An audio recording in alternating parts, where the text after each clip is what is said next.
Go to DeWalt's own website right now, find the page they title Made in the USA with Global Materials, and count the tools.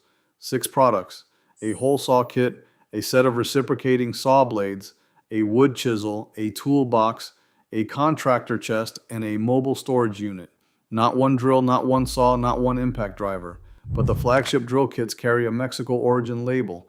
That's what the name is now. Stanley Black and Decker owns it. And by the end of this video, you'll know what still earns it. The page's own word for it is select.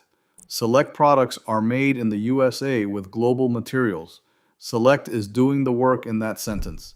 It's telling you most of the catalog doesn't qualify. A man standing in the tool aisle at the hardware store turning a yellow drill over in his hands hasn't checked the origin label yet. He's buying the name, and the name isn't telling him where the tool came from. That yellow paint has been doing this job since 1992. Raymond DeWalt founded the company on December 29th, 1924 in Leola, Pennsylvania. One man in a workshop with a radial arm saw he called the Wonder Worker. One machine that could make 29 different cuts without changing the setup. A carpenter could walk up to that saw and do the work that used to take 3 different machines. DeWalt built it, sold the company, and went to teach shop at a Pennsylvania high school. That's the whole life of the man behind the name. And when that name showed up again, close to 70 years later, it wasn't his company bringing it back. That's who a tradesman thinks he's buying when he picks up the yellow box and reads the name on the side. He's reaching for the reputation of a man who built saws by hand in a Pennsylvania workshop and walked away when he was done. The distance between what he thinks he's buying and what he's getting is what the rest of this video lays out, receipt by receipt. The name changed hands long before the yellow tools existed. American Machine and Foundry bought it in 1949. Black and Decker bought it in 1960. For 30 years, the name sat inside other companies' catalogs, carried on tools the founder had nothing to do with. And by 1989, Black and Decker had sold off the radial arm saw division. The founding product, the saw Raymond DeWalt built the company on, was gone from the brand before the comeback even started. Then came January of 1992.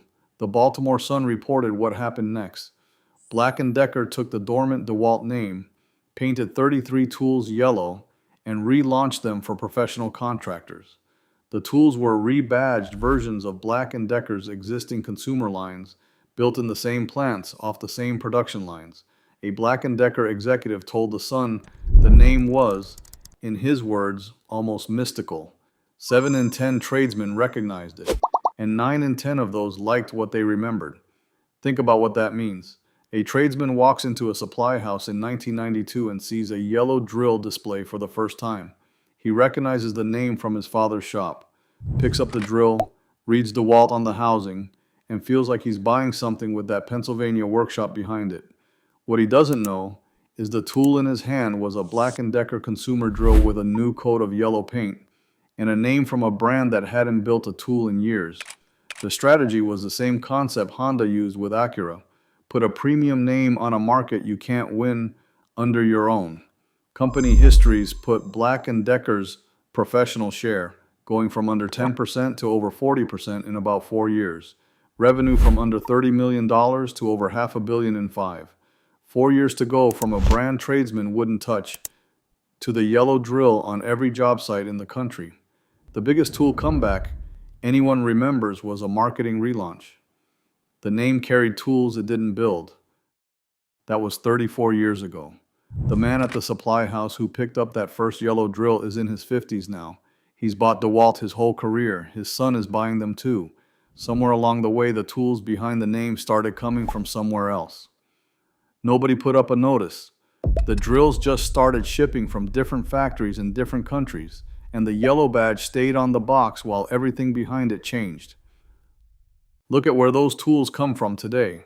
Independent investigations of the origin labels found most of the line is made overseas. Circular saws and impact drivers in China. Miter saws split between China and Taiwan. The cordless drill kits in Mexico. Batteries assembled in a plant in Indiana from cells shipped in from Asia. Go back to that Made in USA page and read what's actually on it. A hole saw kit, saw blades, a chisel, a toolbox, a chest, and a storage unit. The accessories and the storage. The company's own page gave you the answer. You just had to read past the title. The drills, the saws, the impact drivers, the tools that carry the name into a job site every morning are somewhere else.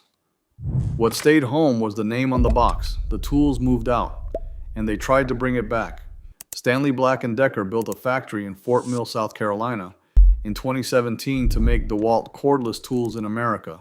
They promised 500 jobs. In 2024, they filed to close it. Close to 200 people lost their jobs, laid off a handful at a time over the next year. The paperwork called it a phased reduction. The men called it losing the job. Then it happened again. The same company 2 years later. They moved to close the tape measure plant in New Britain, Connecticut in early 2026. 300 more jobs, about half the plant. The company's own vice president for external communications confirmed the closure, citing a structural decline in demand. 2 factories promised, 2 factories closed, and the name kept selling the whole time. The parent company reported over $15 billion in revenue across more than a dozen brands. DeWalt is one name in that cabinet. The name sells because a man's father trusted it, because a man's grandfather swore by the radial arm saw in a shop class that doesn't exist anymore. The tools no longer earn what the name promises. Nobody broke a law. They didn't lie on a label. The origin stamp says Mexico, and that's true. The page says select, and it's accurate. It's all right in front of you if you know where to look. But the man in the aisle is looking at the name. You deserve to know it before you hand over the better part of $200 for a drill with that name stamped on the side. Stanley Black and Decker hasn't publicly responded to these specific claims. So what do you buy instead? The plain truth is there's no American company still making DeWalt's kind of tools, not the way you want there to be. Milwaukee is owned out of Hong Kong and built for the most part in China. Makita is leaving Japan. The power tool industry went global, and it took DeWalt with it. The companies that stayed American stayed in hand tools. So the answer comes in 2 halves. The American half is Klein Tools, founded in 1857, 67 years before Raymond DeWalt ever built a saw, still owned by the family that founded it. 8 manufacturing plants across the United States in Illinois and Texas, Arkansas and New York, Iowa and Michigan, with over $100 million put into building American tools on American soil. The tools come out of those plants with USA stamped on the steel, and the stamp means what it says. They've never sold the name, never handed it to another company to put on something they didn't build. Klein Tools' own press release says it's been making tools in America since 1857. Its president said keeping that tradition matters as much now as it did 150 years ago. Pick up a pair of Klein's lineman's pliers, made in America from American steel, lifetime warranty, about $45 at the supply house. Work the math on that. Over 20 years of daily use, that pair of pliers cost you about $2 a year.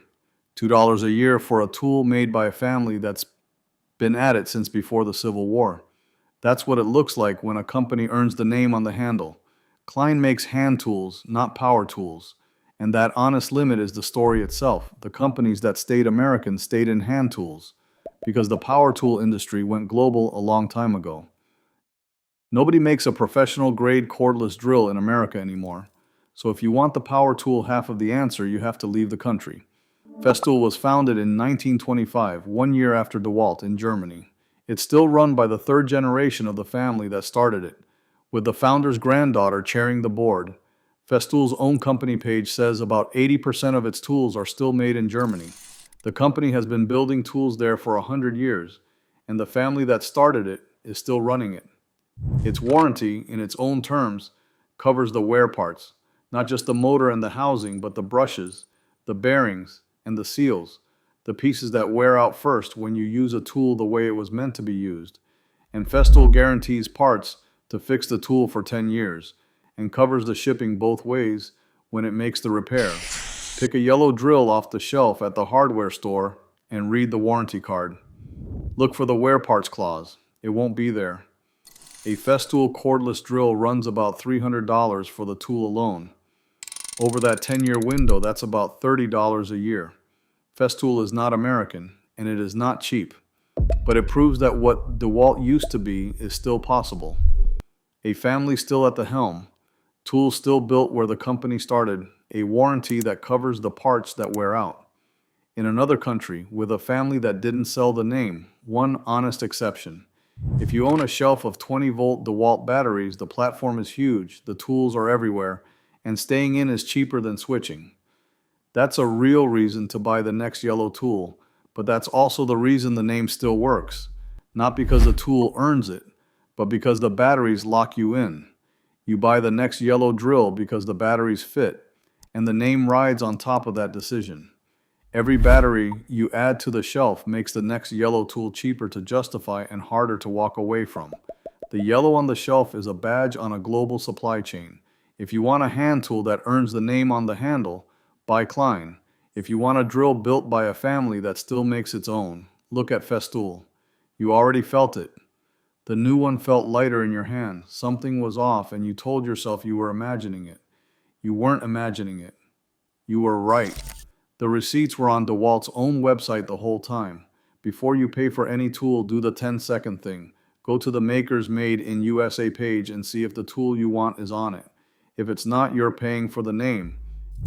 If you're the kind of person who checks the stamp before the money leaves your hand, this is your channel. There's another name in Stanley Black and Decker's cabinet that used to mean American made. What they did to it is quieter and worse. That one's next.